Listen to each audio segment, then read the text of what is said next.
आपका कोई ऐसा लाइफ एग्जाम्पल जो आप शेयर करना चाहते हो, जिससे कुछ सीख मिले हमारी आज की जनरेशन को? मैं तो हमेशा मेरे लाइफ में चेंजेस आते ही रहे। ऐसा मतलब कुछ एग्जाम्पल, ऐसी कुछ सिचुएशन कि आपको मतलब फैसला लेना पड़ा और वो आपके लिए आपकी टर्निंग पॉइंट बन गई? मेरे लाइफ में ऐसा हुआ था कि मैं जो बिजनेस में अभी राइट नाउ वर्क कर रहा हूँ वो है गोल्ड इंडस्ट्री।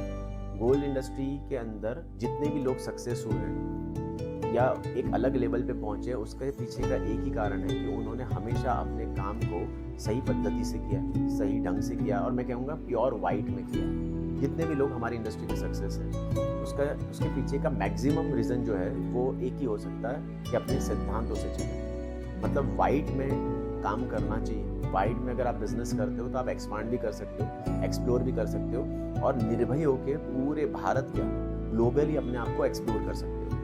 तो ये जब छोटा व्यापारी बड़ा बनने में अपने आप को डालता है, तो ये सबसे बड़ा जो चैलेंज वाला पार्ट आता है ना, वो यही आता है कि बिजनेस को वाइट में कैसे करूं, क्योंकि मार्केट में डिमांड सिर्फ ब्लैक की है। लेकिन मैं कहता हूँ मार्केट में डिमांड अगर ब्लैक की होती तो छोटा व्यापारी बड़ा कभी बन ही नहीं पाएगा।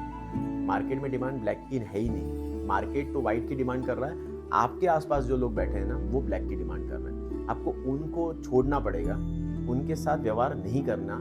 ये अपने आप को सिद्धांत को मतलब मेरे साथ जो सबसे बड़ा चैलेंज आया था ना, कि मैंने सिद्धांत से कॉम्प्रोमाइज़ कभी नहीं किया। मैंने ठान लिया था कि मैं कभी भी ब्लैक में धंधा नहीं करूँगा, मैं हमेशा वाइट में ही धंधा करूँगा, क्योंकि मुझे बड़ा धंधा करना था, एक्सप्लोर करना था। और उसके साथ चैलेंज भी आया। मेरे साथ करीबन 350 व्यापारी जुड़े हुए थे जो हमसे बिजनेस कर रहे थे B2B में। लेकिन जिस दिन मैंने ये फैसला ले लिया कि मुझे सिर्फ और सिर्फ वाइट में ही बिजनेस करना है, तो 350 में से मेरे पास कस्टमर रह गए थे सिर्फ 35।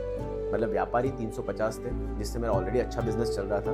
लेकिन जैसे ही हमने ये रियलाइज़ कर लिया कि हमको पूरा धंधा वाइट में ही करना है, तो मेरे पास सिर्फ 35 बिजनेस मैन रह गए। मतलब रिटेलर जो थे मेरे पास 35 रह गए। लेकिन फिर भी मैंने उस ताकत को, वो मेरी जो कमज़ोरी नहीं थी, वो मेरी जो सिद्धांत को फॉलो करने की जो मेरी आदत थी, वो ही मेरी ताकत बनी।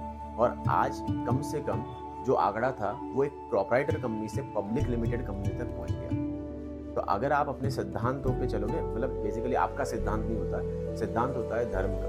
मतलब भगवान ने अपने कुछ नियम बनाए हैं, उसी को हम सिद्धांत कहते हैं। सिद्धांत मेरा या सिद्धांत आपका कभी भी नहीं होता है। सिद्धांत इसी को कहते हैं कि भगवान के बनाए हुए रूल्स एंड रेगुलेशन को फॉलो करना ही सिद्धांत होता है।